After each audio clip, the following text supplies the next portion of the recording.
ঘরে পিঁপড়া উঠে আসা কিসের আলামত? যে ঘরে বেশি পিঁপড়া থাকে সেই ঘরে কি হতে পারে? আমাদের মধ্যে অনেকেই আছে যারা পিঁপড়া হত্যার জন্য বিভিন্ন ধরনের ঔষধ ব্যবহার করে, তবে ইসলামে কি এই পিঁপড়া মারা জায়েজ? প্রিয় দর্শক, আজকের এই ভিডিওটি দেখার মাধ্যমে আপনার ধারণা একদমই পাল্টে যাবে। আপনি জানলে আশ্চর্য হবেন যে পবিত্র কোরআনে এই পিঁপড়া নিয়েই একটি পূর্ণাঙ্গ সূরা নাজিল হয়েছে। সূরাটি নামল নামে পরিচিত, যেটি পুরোটাই পিঁপড়া নিয়ে রচিত। এমনকি এই নামল অর্থই পিঁপড়া। আমাদের মধ্যে এমন অনেকে আছে যারা নিজেদের ঘরে পিঁপড়া ঢুকতে দেখলে অত্যাধিক পেরেশান হয়ে যায়। তাদেরকে মারা বা ঘর থেকে তাড়ানোর জন্য যা যা করা লাগে সবকিছুই করা শুরু করে দেই। কিন্তু আপনি যখন জানবেন এই পিঁপড়া আসা কিসের আলামত এবং যদি কেউ এই পিঁপড়া হত্যা করে তবে তার সাথে কি পরিণতি হতে পারে, তবে আপনার শরীর শিউরে উঠতে পারে। তাই ভিডিওটি মোটেও এড়িয়ে যাবেন না, কেননা আমাদের প্রত্যেকের বাড়ি কিংবা বাড়ির আশেপাশে পিঁপড়া অবশ্যই থাকে, তবে ভুলেও তাদের সাথে এমন আচরণ করতে যাবেন না। এই পিঁপড়া হত্যা করা ইসলামী শরীয়ত অনুযায়ী কেন একটি অপরাধ তা সুলাইমান আলাইহিস সালামের একটি ঘটনা জানলেই বুঝতে পারবেন। কাজেই ভিডিওটি সম্পূর্ণ দেখুন এবং ভিডিওটি শেয়ার করার মাধ্যমে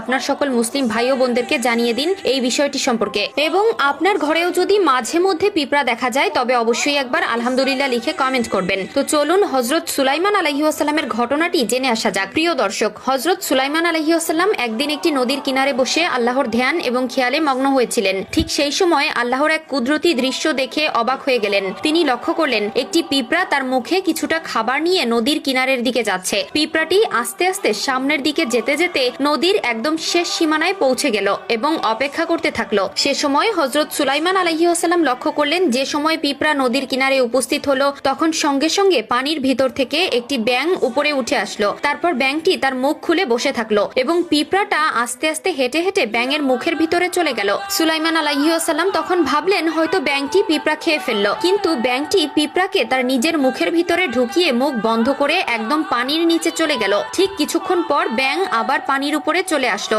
এবং মুখ খুলে সেই পিঁপড়াকে বের করে দিল। তিনি লক্ষ্য করলেন পানির ভিতরে যাওয়ার আগে পিঁপড়ার মুখে যে খাবারটি ছিল সেটি পানি থেকে বের হওয়ার পরে তার মুখে আর নেই। গোটা মুসলিম বিশ্ব জানে একমাত্র হযরত সুলাইমান আলাইহিস সালাম পশু পাখি গাছপালা সকল প্রাণীর ভাষা বুঝতেন। সে সময় তিনি পিঁপড়াকে ডেকে জিজ্ঞাসা করলেন পুরো ঘটনার ব্যাপারে। তখন পিঁপড়াটি বলতে লাগলো, হে আল্লাহর নবী, আমি এই নদীর গভীরে একটি পাথরের কাছে গিয়েছিলাম যেখানে একটি কীট বসবাস করে, আর আল্লাহ তাআলা আমাকে নির্দেশ দিয়েছেন আমি যেন সেই কীটকে নিয়মিত খাবার পৌঁছে দেই, আর আমাকে সাহায্য করার জন্য আল্লাহ তাআলা এই ব্যাঙটিকেও নির্দেশ দিয়েছেন। তাই এই দয়ালু পিঁপড়াকে আমাদের কোনো সময় হত্যা করা উচিত নয়। যদি আপনার ঘরে কখনো পিঁপড়া দেখতে পান তবে ভুলেও মারতে যাবেন না, প্রয়োজন হলে তাদেরকে এড়িয়ে চলবেন। আল্লাহ তাআলা আমাদের প্রত্যেককে বোঝার তৌফিক দান করুক, আমিন।